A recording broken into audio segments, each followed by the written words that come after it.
Hello, my name is Arush Goyal. I am enrolled in 4-year classroom course. I live in Rohtak. मैंने जब result देखा तो मेरे को भी थोड़ी हैरानी तो हुई थी जब आंसर की से मैच किया। मेरे को 270 के अराउंड एक्सपेक्ट थे, आए मेरे 285 आंसर की में फर्स्ट में। और मेरे पेरेंट्स को बिल्कुल इतना एक्सपेक्ट नहीं था, they are expecting around 230 to 250। मेरे को काफी जनों ने कहा था कि 260 से ऊपर का अटेम्प्ट मत करना, ना तो सिली मिस्टेक्स होगी। पर मेरा ये मानना था कि अगर आपने क्वेश्चन पढ़ लिया और आपके पास सफिशिएंट टाइम है तो आपको पूरा पेपर अटेम्प्ट करना चाहिए। देन मैं 300 के ले गया और मेरे फिर 295 मार्क्स है फाइनली। घर वालों को बहुत ज्यादा शौक लगा था जब मेरा रिजल्ट देखा था कि इतना किसी को एक्सपेक्ट ही नहीं था मेरे से। सब मतलब ये एक्सपेक्ट कर रहे थे कि हाँ मार्क्स आ जाएंगे, कॉलेजेस मिल जाएंगे अच्छे, पर इतने हाई परसेंटाइल एक्सपेक्ट नहीं थी। तो मतलब बहुत अच्छा लगा था। एकदम से सारे रिश्तेदारों के कॉल आए थे जब रिजल्ट आया था, बहुत अच्छा मूवमेंट था। दोस्तों के भी कॉल आए। मैं पर्टिकुलरली इंजीनियरिंग बैकग्राउंड से हूँ। मेरे पापा, ताऊ जी, कजन मोस्टली इंजीनियर ही हैं। मेरे पापा खुद NIT कुरुक्षेत्र से बीटेक है और फिर अब टाटा पावर में काम करे। तो यही ड्रीम था कि मैं भी इंजीनियर ही बनूं। मेरे को फिजिक्स और मैथ्स पढ़ना बहुत पसंद था, खास करके उनके न्यूमेरिकल्स। तो वो मेरे लिए बहुत अट्रैक्टिव होते थे कि फाइनल आंसर निकालना और उसके मतलब वेरियस टाइप्स के क्वेश्चन करना। इसलिए फिर मैं इसी स्ट्रीम में आया था, ये मेरी चॉइस भी थी। और फिर थोड़ा मेरे को जैसे कजन्स के साथ बैठता हूँ तो ये पता चलता था कि कॉलेज लाइफ कैसी है, इंजीनियरिंग की मतलब कॉलेज में पढ़ाई कैसी है, वो मेरे को अच्छा लगता था। 9th में तो सबको अपने आप से बहुत एक्सपेक्टेशंस होती हैं।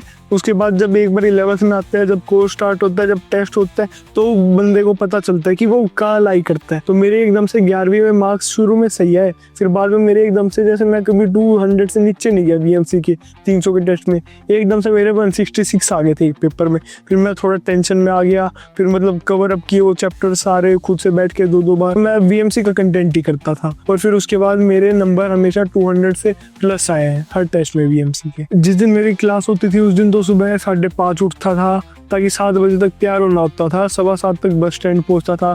7:30 की बस मिलती थी उधर से, 7:30 बजे चलती थी बस। फिर उसके बाद बस के बाद मैं 1 घंटे में वो मेट्रो पे ड्रॉप कर देती थी बहादुरगढ़।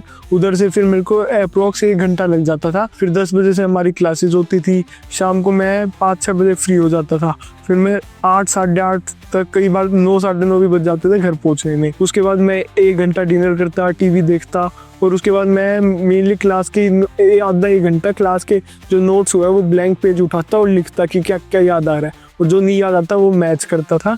कोई क्वेश्चन या कुछ ऐसा सॉल्व नहीं करता, बस यही करता था मैं घर जाके। और उसके बाद मैं 10:30, 11 इस टाइम तक सो जाता था मैं। कोचिंग और सेल्फ स्टडी दोनों में आपको बैलेंस मिला के चलना पड़ता है। अगर सिर्फ कोचिंग में पढ़ते रहो, सेल्फ स्टडी नहीं करो तो उससे भी मार्क्स नहीं आते। तो फिर मैं जनरली कोचिंग से, जो कोचिंग में जैसे सर बोलते थे कि ये CTS अटेम्प्ट कर लाना, इससे वो अटेम्प्ट कर लो और उसके बाद आपको फिर सेल्फ स्टडी पर टाइम देना पड़ेगा। जो क्लास के नोट्स है वो आपको पढ़ने ही पड़ेंगे, ना तो आपको अगली क्लास समझ ही नहीं आएगी। पहले तो अपना सारा होमवर्क कंप्लीट करना और फिर सेल्फ स्टडी जो भी नोट्स है या NCERT जैसे केमिस्ट्री की, वो आपको पढ़नी पड़ेगी अगर आपको अगली क्लास प्रॉपर समझनी है तो।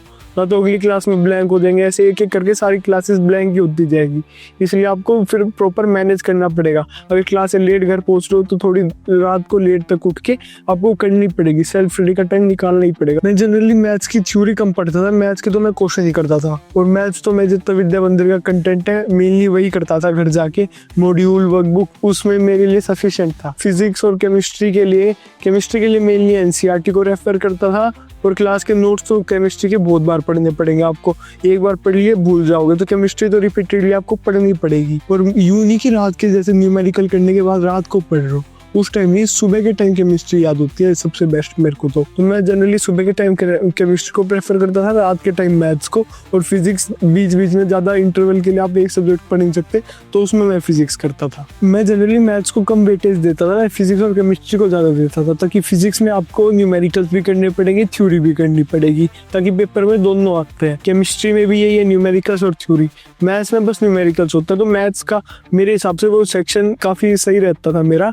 मैं न्यूमेरिकल्स जनरली कर लेता था, मैं थ्योरी बेस्ड में कंफ्यूज होता था। तो मैं मैथ्स को थोड़ा कम टाइम देता था, फिजिक्स केमिस्ट्री को ज़्यादा देता था। NCERT केमिस्ट्री की तो बहुत ज़्यादा इंपॉर्टेंट है। फिजिक्स का भी मेरा NCERT का ही क्वेश्चन गलत हुआ जैसे पेपर में। NCERT का यूँ है, अगर आपने पढ़ ली और क्वेश्चन अगर पेपर में आ गया तो आपको बहुत कम टाइम लगेगा। न्यूमेरिकल्स में तो आपको बहुत ज़्यादा टाइम लगेगा जिसे सॉल्व करने में। NCERT अगर पढ़ोगे तो ऐसा हो जाएगा कि क्वेश्चन आता है या नहीं, तो उसमें आपके मार्क्स इंप्रूव करा देगी NCERT।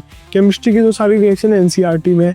और मेनली JEE मेंस के सिलेबस में तो NCERT से बाहर आता नहीं है, तो NCERT is must. For JEE mains. मैं जनरली क्लास जब हो रही होती थी तो मैं क्लास के अंदर तो क्लास के कंटेंट करता था, बैकलॉग जैसे एक्स्ट्रा टाइम मिल गया, कभी छुट्टी हुई वीएमसी की, तो उसमें मैं जनरली कवर करता था। क्लास के किसी दोस्त से नोट्स ले लिए, ऐसे कर करके हो जाता था दिन का। मतलब यूं नहीं कि प्रायोरिटी बैकलॉग को दो, जो करंटली चल रहा है उसे प्रायोरिटी देनी होती है, और बैकलॉग फिर आपको बीच बीच में टाइम निकाल के क्लियर करना होता है। मेरे विद्या मंदिर क्लासेस में आने का पहला रीजन मेरे कजन भैया थे, वो भी यहाँ से ही पढ़े हैं, और फिर वो चाहते थे कि मैं सीएस करूँ, और आईआईटी से किसी, और उन्होंने फिर आईआईटी रोपड़ से सीएस की है। और फिर मेरे पेरेंट्स भी चाहते थे कि मैं भी इधर से ही करूँ। मेरे को शुरू में लग रहा था कि मैं इतनी दूर आ रहा हूँ घर से दिल्ली, 1 साल में छोड़ दूंगा और फिर वही कहीं प्राइवेट ट्यूशन में एडमिशन लूंगा। पर यहाँ पे आया, कल्चर बहुत अच्छा है यहाँ का, प्रॉपर स्टडी ओरिएंटेड ही है। यहाँ पे आपकी ओवरऑल डेवलपमेंट होती है स्टडी के साथ साथ। बाकी जगह है जैसे मैं दोस्तों से बात करता हूँ, वहाँ बस की पढ़ाई पढ़ाई पढ़ाई, टीचर से आप बस डिस्कस कर सकते हो, सिर्फ पढ़ाई का कर सकते हो। यहाँ आप जनरल भी डिस्कस करते हो कि ट्रैवलिंग टाइम कितना लग रहा है, क्लासेस की फ्रीक्वेंसी, वो आपके हिसाब से मतलब आपकी प्रॉब्लम का वो प्रॉपर सोल्यूशन निकाल के देता है। तो मैंने फिर 4 ईयर यहीं से किया विद्या मंदिर क्लासेस से, और इनकी बहुत हेल्प रही पूरी टीम की मेरे रिजल्ट में। फैकल्टी का सपोर्ट सबसे ज़्यादा इंपॉर्टेंट होता है प्रिपरेशन में। आपको प्रॉपर कंटेंट मिलेगा, प्रॉपर क्लास में टीचिंग मिलेगी, आपके नोट्स प्रॉपर होंगे, आपके रिसोर्सेज भी, मतलब इतने टेस्ट ले लेते थे विद्या मंदिर क्लासेस वाले कि ऑलमोस्ट हर टाइप का क्वेश्चन ही कवर हो जाता था उसमें। तो आपको इतनी जेईई मेंस में जैसे मैं पेपर दे रहा था तो हर क्वेश्चन यूँ लग रहा था कि ये इस टेस्ट में आया है, विद्या मंदिर के क्लास कंटेंट में है, तो मतलब मोस्टली यूँ ही लगता है आपको पेपर। बहुत अच्छा कंटेंट था यहाँ का, और यहाँ के कंटेंट अगर आप पढ़ लो तो आपको और कहीं का कंटेंट करने की जरूरत भी नहीं पड़ेगी, इतना कंटेंट है विद्या मंदिर क्लासेस का। ड्यूरिंग लो फेस में इतना ज़्यादा टेंशन नहीं लेता था पढ़ाई की। मैं जनरली अगर मेरे से पढ़ाई कम हो रही है तो मैं छोड़ ही देता था उस टाइम, कुछ टाइम के लिए रिलैक्स करता था। मेरी हॉबी थी जैसे टेबल टेनिस खेलना, क्रिकेट खेलना, या दोस्तों के साथ ऐसे बाहर एक्टिवा पे घूमने जाना, तो मैं जनरली ये करता था उस टाइम। और फिर जब आता था, जब मैं सीरियस पढ़ाई करता था, फिर अगर पढ़ाई का मेरा लो फेस होता था तो मैं उस टाइम कंप्लीटली छोड़ देता था। फिर जब माइंड रिफ्रेश होगा फिर मैं दोबारा से स्टार्ट करता था पढ़ाई। मेरे साथ ऐसा बहुत बार हुआ है कि पेपर में नंबर कम आ रहा है, इंटरनल टेस्ट में मेरी रैंक बहुत गिरी है, तो उसमें मैं जनरली फैकल्टीज़ को कॉन्टेक्ट करता था, उन्हें मैं बताता था मैंने पेपर कैसे अप्रोच किया, क्या करेक्शन हो सकती है।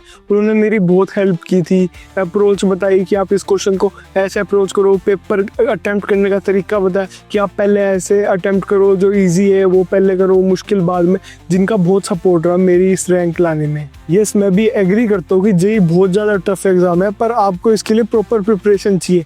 अब जैसे टीचर्स कह रहे हैं तो उनकी प्रॉपर गाइडेंस मानो, वो आपको सही पाथ दिखाएंगे, चलना आपको ही है पर पाथ वो दिखाएंगे। तो वो जैसे कहते हैं आपको उनकी बात माननी चाहिए, पेरेंट्स की माननी चाहिए, अपने जिन्होंने ये क्रैक किया है जैसे कजन्स है या कोई भी, तो फिर उनकी आपको सुननी चाहिए प्रॉपर। वो आपको तरीका बताते हैं कि हमने ऐसा किया, तो वो बहुत मैटर करती है लाइफ में। गाइडेंस आप सबसे ले सकते हो, पर आपको प्रॉपर जो आपको करना है, मेहनत आपको ही करनी पड़ेगी, और प्रॉपर पाथ पे चलना तो देखो आपको ही है। तो तैयारी तो आपको ही करनी है, वो बस आपको यूँ बता सकते हैं कि कैसे कर सकते हो, क्या है, बाकी आपको खुद ही करना पड़ेगा प्रॉपर। मैसेज तो यही रहेगा आप कमिंग एक्सपीरियंस के लिए कि जैसे आपका टीचर्स कहते हैं, जैसे आपके एकेडमिक काउंसलर कहते हैं, तो आपको उनकी बात माननी पड़ेगी, आपके पास और कोई ऑप्शन नहीं है। तो वो आपको सही पाथ ही दिखाएंगे। वो कभी मतलब आप डेविएट हो गए तो आपको उन्हें कॉन्टेक्ट करना पड़ेगा। आप ये सोचो कि खुद से मैं कर लूँगा, यूट्यूब से जैसे देखते रहते हैं लास्ट मिनट स्ट्रेटजी, और वो कोई मतलब मैंने एक भी वीडियो नहीं देखी थी ऐसी जेईई मेन से पहले, बोर्ड से पहले, तो वो आपको नहीं देखनी चाहिए। मतलब मैंने तो एक भी नहीं देखी ऐसी।